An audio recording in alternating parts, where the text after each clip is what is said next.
Hello friends, welcome back to my channel. तो आज हम पढ़ रहे हैं हिंदी की वर्कशीट नंबर 8 या क्लास 7 के बच्चों की। यहाँ पे आपको अपना नाम लिखना है। यहाँ पे क्लास टीचर वाला कक्षा अध्यापिका का। Let's start. प्यारे बच्चों, कोविड-19 के लॉकडाउन या तालाबंदी में घर के अंदर बंद होकर आपको कैसा लग रहा है, यह तो आप जान ही गए होंगे।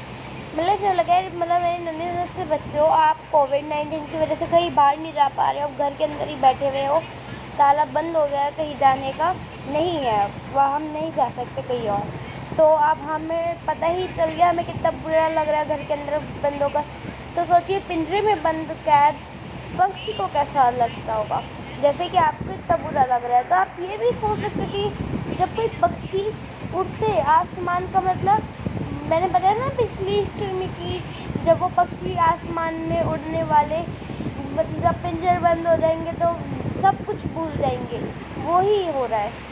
आइए इसी बारे में जानते हुए कविता हम पक्षी उन्मुक्त गगन के का अंतिम भाग पढ़ते हैं। अब उसी कविता का अंतिम भाग दे रखा है। चलो हम पढ़ते हैं हम पक्षी उन्मुक्त गगन की। यह कविता शिवमंगल सेन सुमन द्वारा रचित है। और ये कविता किसने लिखी है? प्यारी सी पक्षियों के बारे में बताने के लिए, ताकि हमें पक्षियों को नहीं बंद करना चाहिए पिंजरों में। ये लिखी है शिवमंगल सेन सुमन। ओके फ्रेंड्स, अब ये है हमारी स्टोरी। होती सीमाहीन क्षितिज से इन पंखों की होड़ा होती, या तो क्षितिज मिल बन जाता या तंती सांसों की डोरी।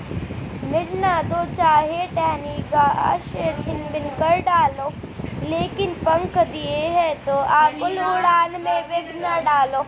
तो फ्रेंड्स, इसमें बोला है कि जब वो उड़ने लगते तो ऐसा हो जाता है कि कौन सबसे ऊपर पड़ेगा, कौन सबसे ऊंचा उड़ेगा। ठीक है, ये होड़ा होड़ी हो जाती है उनके बीच में जब वो उड़ने लगते हैं आसमान में। अगर मतलब वो इतना उड़ते, कोई आपको पता है आसमान का कोई अंत नहीं है। वो उस सीमा को छूना चाहते हैं, चाहे उनके प्राण चले जाए पर वो उस सीमा को छुएंगे।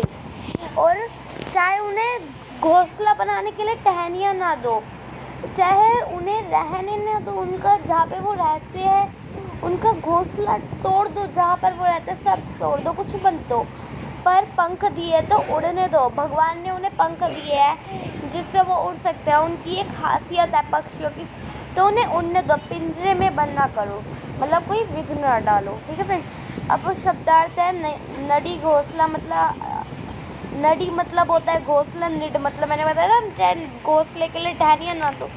आश्रय मतलब घर, चाहे घर तोड़ दो, बोला था ना। होड़ा होड़ी मतलब प्रतियोगिता, और विघ्न मतलब बाधा। ओके फ्रेंड्स, और ये वो ही दे रखा है। कभी कहते हैं कि सीमाहीन आसमान में उड़ते हुए पक्षी के पंखों में एक होड़ सी लग जाती है। वे आसमान की उस सीमा को छू लेना चाहते हैं जिसका कोई अंत नहीं है। वे आसमान को छूने की इच्छा रखते हैं, चाहे फिर इसके लिए उनके प्राण क्यों न गंवाने पड़े। पक्षी कहते हैं, चाहे उन्हें घोंसले बनाने के लिए पेड़ की डाली मत दो, चाहे रहने का स्थान भी तोड़ डालो, परंतु भगवान ने पंख दिए तो हमारी उड़ान की मतलब बाधा मत डालो। तो वही बात है कि हमें नहीं डालनी चाहिए बाधा। ओके फ्रेंड्स, आइए जाने हमने क्या सीखा। पक्षी उन्मुक्त रहकर अपनी कौन कौन सी इच्छाएं पूरी करना चाहते हैं। वो उन्मुक्त रहकर कौन सी इच्छा पूरी करना चाहते हैं, तो फ्रेंड्स आप यहाँ से लिख सकते हो, बस मतलब यहाँ से, क्योंकि फ्रेंड्स इसमें बस इतना बोला, जब वो उड़ते तो वो हो जाती उनकी, मतलब सांसें तन जाती है, चाहे वो गंवानी पड़ जाए, पर वो आसमान को छूना चाहता है। तो ये आप यहाँ से यहाँ तक लिख दोगे फ्रेंड्स। ओके, पहले का आंसर है सॉरी। पक्षियों को पालना उचित है अथवा नहीं, उनके विचार लिखिए। फ्रेंड्स, पहली बात तो हमें पक्षी को पालना कोई गलत बात नहीं है, मतलब पक्षी को पालना उचित है, पर पिंजरे में बंद करना नहीं है फ्रेंड्स, बिल्कुल भी नहीं है। क्योंकि जब वो पिंजरे में बंद होते सब चीज़ भूल जाते हैं। तो आप ये लिख दोगे, पक्षी को पालना उचित है परंतु पिंजरे में बंद करना नहीं। पिंजरे में बंद करना नहीं। ओके फ्रेंड्स, उनको पालना तो उचित है, पक्षियों को पालना कोई जुर्म थोड़ी ना है। बस पिंजरे में बंद मत करो। अब है थर्ड, निम्नलिखित शब्दों से वाक्य बनाइए। अब हमें वाक्य बनाने हैं घोंसला। घोंसले से क्या बन सकता है? घोंसला घर होता है, घोंसला एक घर है, तो आप ऐसे लिख सकते हो, घोंसला एक घर है। मतलब घोंसला भी तो एक घर है, चिड़ियों का है वो चाहे। ठीक है फ्रेंड्स। और अब दूसरा है घर। घर में हम रहते हैं। ठीक है फ्रेंड्स, घर में हम रहते हैं। कौन सा? हम घर में बस कूड़ा कबाड़ा फेंक देते हैं। घर में हम रहते हैं। और फ्रेंड्स, अगर कोई पक्षी को पालता है तो हमें सब बताना चाहिए कि मतलब पिंजरे में बंद मत करो। बाधा, बाधा तो सब में मतलब हर जगह होती है। ठीक है, ऐसे लिख सकते हैं, बाधा तो हर जगह होती है। आपको पता है, कोई भी काम कर लो तो आती है बाधा है, तो बाधा हर जगह होती है। अब प्रतियोगिता, मुझे प्रतियोगिता पसंद है। फ्रेंड्स, वाक्य बनाने हैं, ऐसा कोई ज़रूरी नहीं कि ऊपर वाले उस सीरियल बनाना है। मुझे प्रतियोगिता